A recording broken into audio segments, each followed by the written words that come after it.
If you enjoy this video, please check out my website and consider supporting me on Patreon at the links below. I have a theory about shadows, something that might be considered far-fetched, or might be considered even impossible to those who wouldn't give it much thought. But those of us with an inclination towards deep thoughts, introspection, and a fascination for hypnosis would be open-minded enough to see where this theory might take a curious mind. I believe this theory would be fairly easy to grasp and about as hard and redundant as explaining a shadow itself.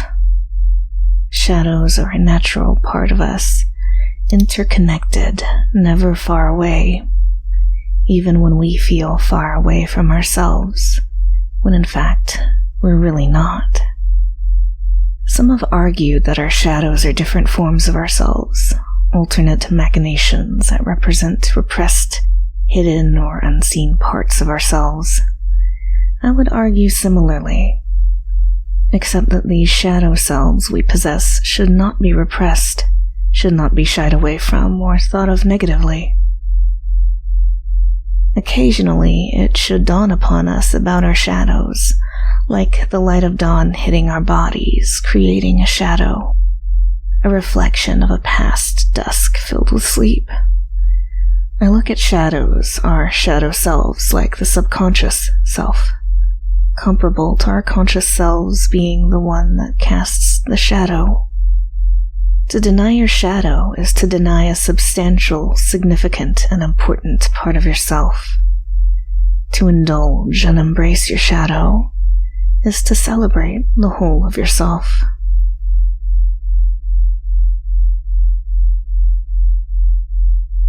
People often forget how beautiful they are as a whole, and I, for one, love helping to remind people that they are beautiful and can feel beautiful on the inside and outside, on their light side and shadow side.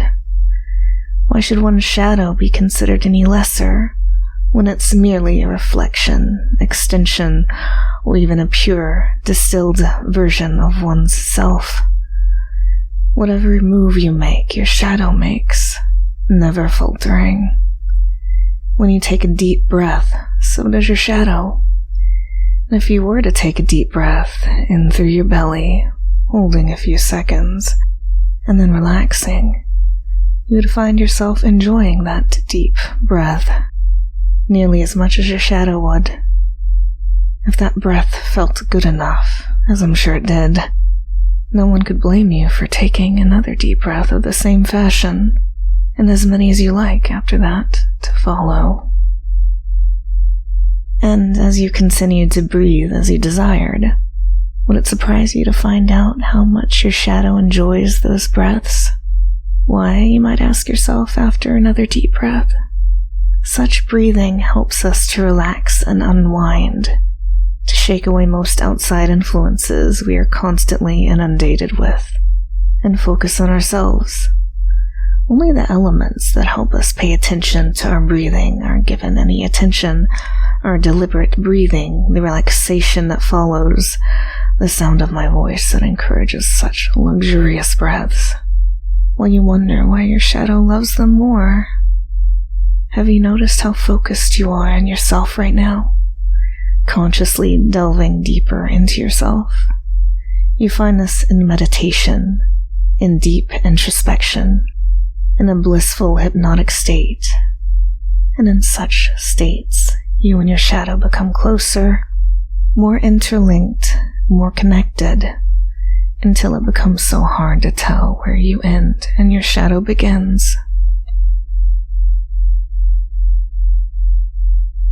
And if the shadow is your inner, deeper, sleepier self, that means those wonderful deep breaths have brought you to a state that allows a kind of relaxation that washes over you.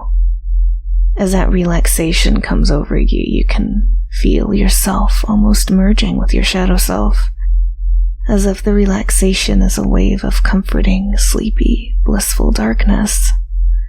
and starts all the way at the top of your scalp, flowing over your forehead like my voice surrounds your mind, down your face as your eyelids, cheek muscles, and jaw slacken and rest, flowing down your neck, relaxing every muscle it touches.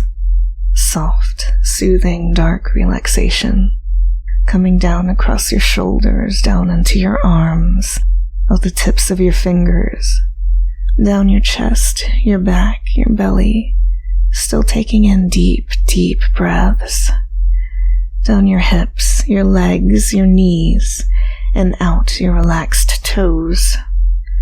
Your whole body softened, receptive, and embracing your shadowy, sleepy self. One might say that you've become one with your shadow, that you've become a shadow. Such an intriguing development. It's as if in discussing this theory of shadows with a hypnotist, you've simply dropped for me. That's right, drop for me. Let the shadowy sensation of hypnotic sleep wash over you, every wave triggered by dropping for me yet again. Every time you drop for me, you can imagine that lovely shadow coming over you, until you are a shadow yet again, your deeper, enhanced, receptive, obedient self. It feels so wonderful, doesn't it? Being one with your shadow, being one with my words.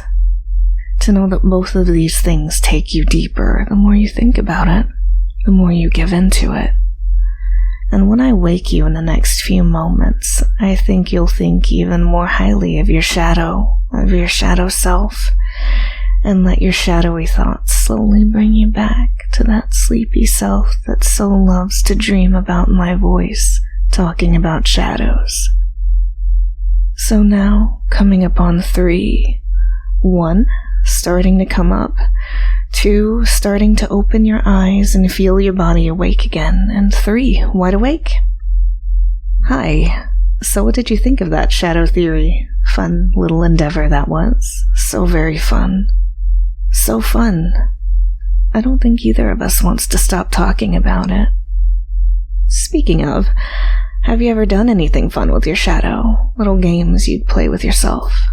Try to imagine one, like walking away from the sun or an overhead light, following your shadow as if leashed to it, led by it, pulled by it, or even pulled into it, as you can stop and just stare downward at the shadow, curiously drawn to the darkness, finding answers ahead of theories for why it's so easy, so natural, so arrestingly inevitable for you to drop into that shadow, body still and comfortable, eyes passive and focused, vision and thoughts falling, free falling into that captivating darkness, a lovely trapdoor for your will, an escape hatch for your mind, a void that feels eternal, relative to and as pleasurable as a good night's sleep.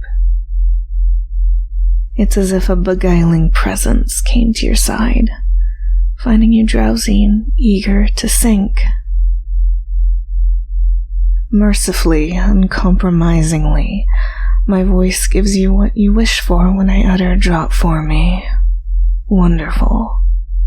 Let the relaxation of the shadowy, sleepy self wash over you. Let my voice guide you to that place where my voice assumes control, gives you perspective, and lets you embrace all that you are.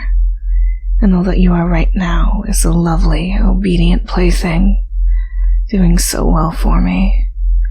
Drop for me once more, my sleepy plaything. Enjoy the feeling of being a shadow, being my shadow. That's right. A compelling hypnotist and domina like myself has influence to spare, and can cast many shadows. Shadows like yourself. Every time you drop for me, the shadow comes over you, and you find you've become mine, my shadow. An exquisite extension of myself, subject to whatever I want for you.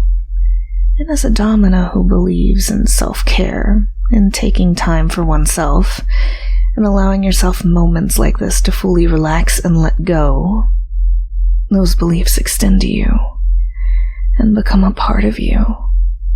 As my subject and plaything, you should practice self-care.